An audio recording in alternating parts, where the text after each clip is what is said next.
जय श्री राम आप सभी को।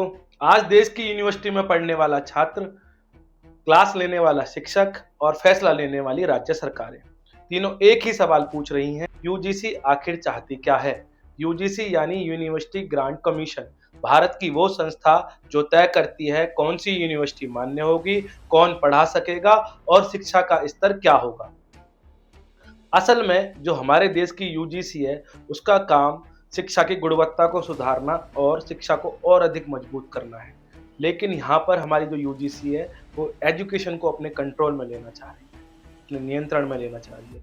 यूजीसी, मैं आपको बता दूं, यूजीसी किसी ने भी नहीं मांगा, फिर भी केंद्र की भाजपा सरकार ने यूजीसी के माध्यम से एक ऐसा नियम थोप दिया है जो हर कॉलेज और विश्वविद्यालय के परिसर में सामान्य वर्ग के छात्रों को खुलेआम निशाना बनाने का रास्ता खोल रहा है।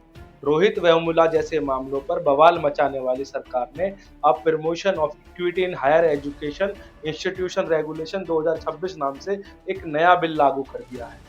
इस नई व्यवस्था के अनुसार यूनिवर्सिटी और कॉलेज में एक इक्विटी कमेटी और इक्वल अपॉर्चुनिटी सेंटर बनाना अनिवार्य हो जाएगा। इन कमेटियों में जनरल कास्ट को छोड़कर सभी वर्गों सहित महिलाओं और विकलांगों का प्रतिनिधित्व अनिवार्य है। ये कमेटी समानता स्क्वाड की तरह काम करेगी जो कैंपस में घूम फिरकर शिकायतें इकट्ठा करेगी। एक भी शिकायत अगर खिलाफ मिलती है तो सामान्य वर्ग के छात्र को तुरंत दोषी ठहरा दिया जाएगा। जांच का पूरा बोझ भी उसी पर डाल दिया जाएगा। यूजीसी नियम में गलत आरोप लगाने वाले पर कोई दंड, जुर्माना या कोई भी कार्रवाई का प्रावधान नहीं है।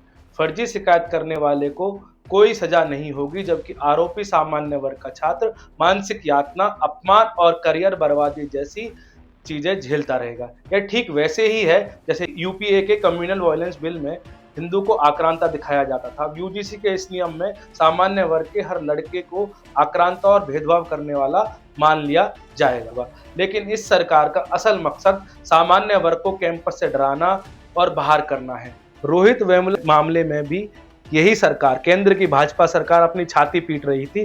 तब ऐसा लगता है तब शायद कहीं चुनाव रहा होगा। पहले से ही आरक्षण की मार से आईआईटी, आईआईएम, एम्स जैसी संस्थाओं में सामान्य वर्ग की सीटें लगभग खत्म हो चुकी हैं। अब यह नियम छात्रों को अपराधी घोषित कर देगा। एक छोटी सी शिकायत से निलंबन, जांच और सामाजिक बहिष्कार तक की नौबत आ सकती है। इस भारत देश में लगभग 200 के करीब सामान्य वर्ग के सांसद और हजारों विधायक होंगे। एक भी आपके लिए कभी आवाज उठा जाए तो मेरे से कह देना। आगे मिलेंगे ऐसी ही सामाजिक वीडियो के साथ में। जय श्री राम।